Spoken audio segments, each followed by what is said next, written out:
নমস্কার। এনটিভি ডাব্লিউবিতে আবারও আপনাদের প্রত্যেককে স্বাগত জানাচ্ছি। পাকিস্তান যে শুধু গত রাতে ম্যাচ হেরেছে তা নয়, তারা দেশের একটা বড় অংশ হাতছাড়া করে দিয়েছে। অবশ্যই খেলার সঙ্গে রিলেটেড নয়।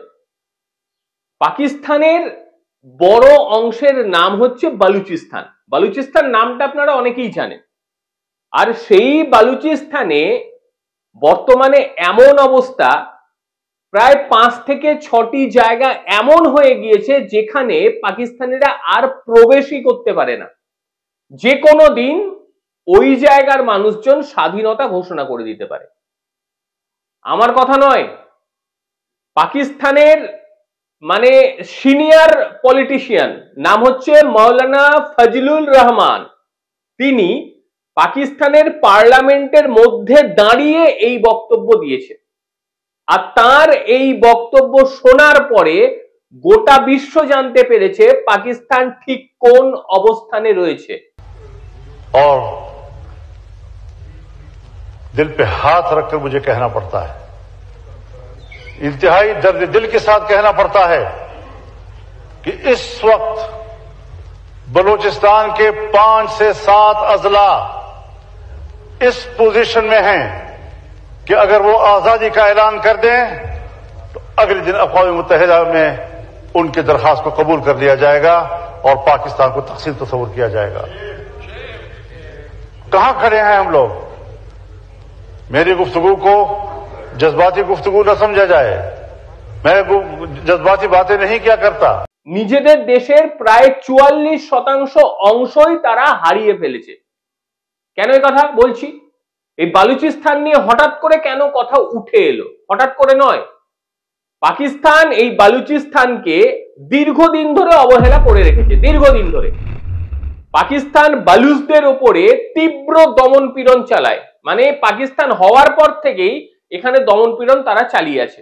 অথচ খনিজ সম্পদের দিক থেকে পাকিস্তানে বালুচিস্তানটি অত্যন্ত গুরুত্বপূর্ণ।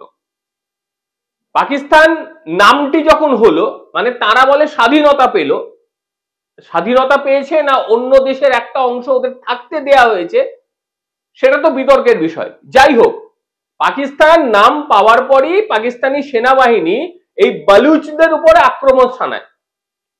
শুধু আক্রমণ শানায় না, ইনস্ট্রুমেন্টাল অ্যাক্সেসে সইও করিয়ে নেয়, যেটা নিয়ে গোটা বালুচ সম্প্রদায় তীব্র বিরোধিতা করে। সাধারণ মানুষ থেকে শুরু করে সেখানকার নেতৃত্বরা পাকিস্তানের এই ঘটনাকে এক রীতিমতো নোংরা চোখে দেখে। অথচ পাকিস্তান এদের উপরে তীব্র দমন পীড়ন চালিয়ে এখনো পর্যন্ত তারা দমন পীড়ন চালাচ্ছে এবং সেখানকার যে খনিজ সম্পদ, সেই খনিজ সম্পদ আহরণ করছে। বালুচরা অনেক দিন ধরে আন্দোলন করে আছে, অনেক দিন ধরে। যদি ইতিহাসটা একটু দেখি, সেই ক্ষেত্রে 1948 আব্দুল করিম প্রথম আন্দোলন গড়ে তোলে। তারপর 1958 থেকে 1959 পর্যন্ত তীব্র আন্দোলন হয়। সেই আন্দোলনটির নেতৃত্ব দিয়েছিলেন নওরাজ খান, নাম শুনে থাকবেন।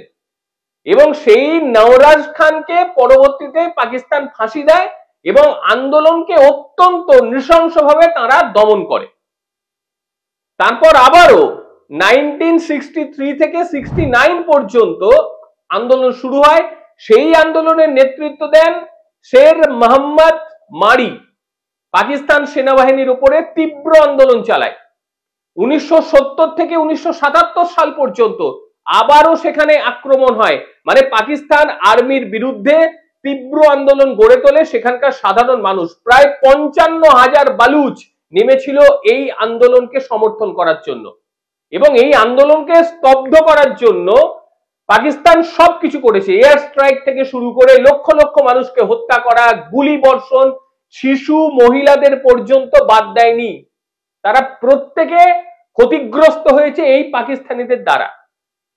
ওই যেমন করে আমাদের পাশের দেশে পাকিস্তান তীব্রতর আক্রমণ শানিয়েছিল একটা সময়, তারা ভুলে গিয়েছে, বাইরের দেশ ভোলেনি। ঠিক একইভাবে এই বালুচদের উপরে পাকিস্তান একই কাণ্ড ঘটিয়েছিল।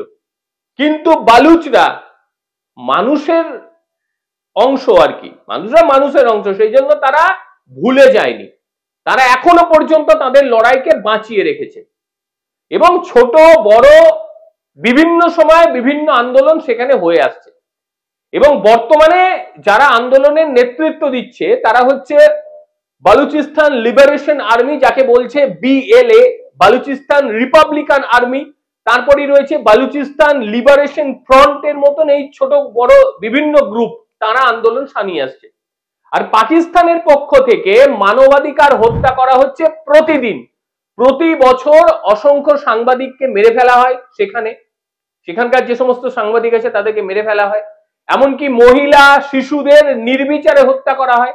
যারা পাকিস্তানের বিরুদ্ধে সেখানে কোনো কথা বলে নিমেষে তাদেরকে হত্যা করা হয়, না তো একেবারে গুম করে দেওয়া হয়। কি বলছেন, আমি মুখের কথা বলছি তা নয়।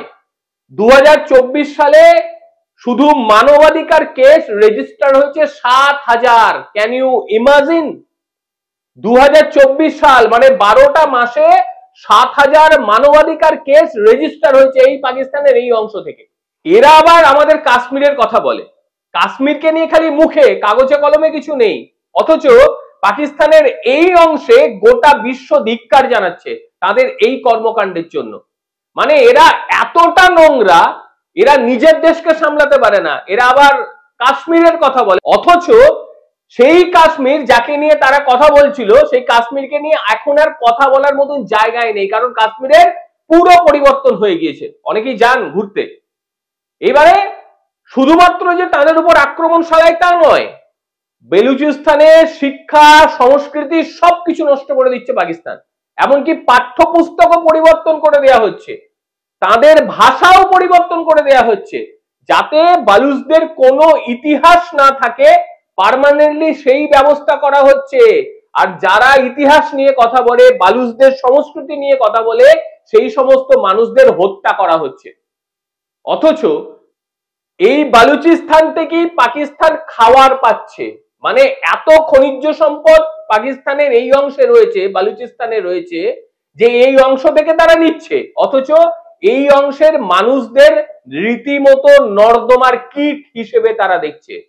অথচ এই বালুচিস্তানের প্রত্যেকটি মানুষ দারিদ্র সীমার নিচে বসবাস করে, অথচ রিসোর্স রয়েছে সব রকম, সমুদ্র পথ রয়েছে, খনিজ সম্পদ রয়েছে, তা সত্ত্বেও তাদের এই অবস্থা। পাকিস্তানের একটা বড় অংশ বালুচিস্তান, প্রায় 44% অংশ রয়েছে বালুচিস্তানে, অথচ পপুলেশনের মাত্র 5 থেকে 7% এখানে থাকে। আর জিওগ্রাফিক্যাল দৃষ্টি যদি দেখি, খুব গুরুত্বপূর্ণ, আফগান ইরান বর্ডার রয়েছে এখানে, এবং তার সঙ্গে আরবিয়ান সাগর রয়েছে। এত কিছু থাকার পরেও তাদের অবস্থাটা আজকে ঠিক এই রকম।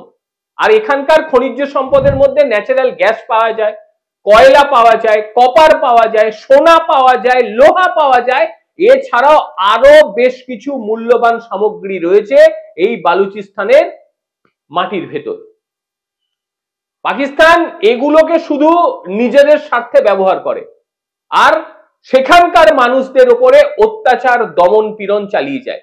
এবার শুধু পাকিস্তানিরা নয়, কিন্তু এখানে আবার হাত লাগিয়ে দিয়েছে চীনেরাও। মানে পাকিস্তান তো নিজের ইমানকেও বিক্রি করে দেয়, তাই চীনকেও এরা নিজেদের ইমানকে বিক্রি করে দিয়েছে। এবার চীনকে ডেকেছে, নিজেদের তো ক্ষমতা নেই এগুলো আহরণ করার, এবারে চীনকে ডেকে নিয়ে এসে যে ভাই তোমরাও এসো, তোমরাও লোটো, আমাদেরকেও কিছু দাও। এবারে চীন তারাও এসে অত্যাচার শুরু করে দিয়েছে এই সমস্ত বালুচদের উপরে। আর বালুচরা তারাও কিন্তু আক্রমণ শানাতে আর পিছুপা হচ্ছে না, এবং বর্তমানে ভীষণ অর্গানাইজড ওয়েতে তারা আক্রমণ শানাচ্ছে চীন এবং তার সঙ্গে পাকিস্তানের উপরে। 2024 সালে 302টি অ্যাটাক করেছে তারা, মানে 12 মাসে 302টি অ্যাটাক পাকিস্তানি আর্মির উপরে, আর এতে প্রায় 600 জন পাকিস্তানি আর্মির মৃত্যু হয়েছে। বালুচিস্তান লিবারেশন আর্মি সহ বেশ কিছু সংগঠন তারা মূলত নেতৃত্ব দিচ্ছে এই আক্রমণের উপর, যে কারণে পাকিস্তানের মাথায় পড়ে গিয়েছে চিন্তার ভাঁজ। মাওলানা ফজলুর রহমানের যে বক্তব্য, এই বক্তব্যটা ভীষণ গ্রহণযোগ্য, কারণ ইনি বালুচিস্তান নিয়ে অনেক দিন ধরে কথা বলে আসছে, অথচ পাকিস্তান সেভাবে নিচ্ছে না। আচ্ছা, মনে আছে চায়না পাকিস্তান ইকোনমি করিডোরের কথা, এই বালুচিস্তানের ওপর দিয়ে সেটা যাওয়ার কথা, তারপরে সমুদ্র বন্দরে উঠত। তো এত আন্দোলন শুরু করে দিয়েছে বালুচরা যে চায়নারা পর্যন্ত সেখান থেকে পালিয়ে যাচ্ছে, মানে মারের চোটে।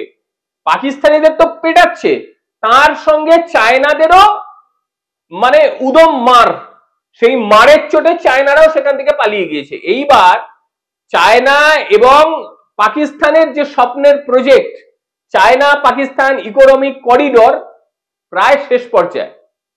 আর যদি এইভাবেই চলতে থাকে, এমনি তো বেশ কিছু অংশ হাতছাড়া হয়ে গিয়েছে, এরপর এই পাকিস্তান থেকে 44% অংশ খুব তাড়াতাড়ি চলে যাবে, খুব তাড়াতাড়ি চলে যাবে, তারা নিজেরা স্বাধীনতা ঘোষণা করে দেবে। যাই হোক, আজকের এই প্রতিবেদন আপনাদের কিরকম লাগলো অবশ্যই জানাবেন। প্রত্যেকে ভালো থাকবেন, সুস্থ থাকবেন। এবং শেষ করার আগে একটা কথা বলি, বেশ কিছু ও দেশের না এই দেশের মানুষ আমি জানা নেই উল্টাপাল্টা বলছেন। গায়ের জ্বালা যদি ধরে না, গায়ের জ্বালা মেটানোর একটাই পদ্ধতি আছে, সেটা কি বলুন তো? পড়াশোনা। আমি জানা নেই যে এটা আপনাদের হবে কিনা। আমি যতগুলো তথ্য এখানে দিচ্ছি প্রত্যেকটা তথ্য সোশ্যাল ডোমেন বা পাবলিক ডোমেনে রয়েছে, আমি বানিয়ে বানিয়ে কিছু বলছি না। ওই একটু পড়াশোনা করি তারপর আপনাদের সামনে এসে বলি। আর এখানে যারা লিখছেন ওপার বাংলার না এপার বাংলার আমার জানা নেই, তাদেরকে একটা কথা বলবো, নিজেদের শিক্ষাগত যোগ্যতাটা একটু বাড়ান, তারপর এই সমস্ত কিছু লিখবেন, তার আগে নয়। মানে আপনাদের মতো ওই কান নিয়ে চলে গেল বলে কাগের পেছনে দৌড়াবো অথচ কান আমার কাছে আছে, সেটা করি না। রীতিমতো তথ্য দেখে তথ্য ঘেঁটে তারপর আমি আমার প্রতিবেদন আপনাদের জন্য রাখি। কারণ এই পেজটার মধ্যে যারা আছে তারা প্রকৃতপক্ষে শিক্ষিত। আর যে সমস্ত মানুষজন ওই ওপার বাংলা এপার বাংলার কারা আছেন আমার জানা নেই উল্টাপাল্টা মন্তব্য করছেন, তারা চলে যেতে পারেন, দরকার পড়লে আপনাদের আমার কোনো প্রয়োজনই নেই। কারণ অশিক্ষিত মানুষ থাকার থেকে না থাকাই ভালো। কারণ আমার যে দর্শকরা রয়েছে তাদের সমস্যা হচ্ছে এই আপনাদের মন্তব্যের জন্য। যাই হোক, প্রত্যেকে ভালো থাকবেন, সুস্থ থাকবেন। আবারও দেখা হবে অন্য কোনো দিন অন্য কোনো ভিডিওতে। ততক্ষণের জন্য নমস্কার।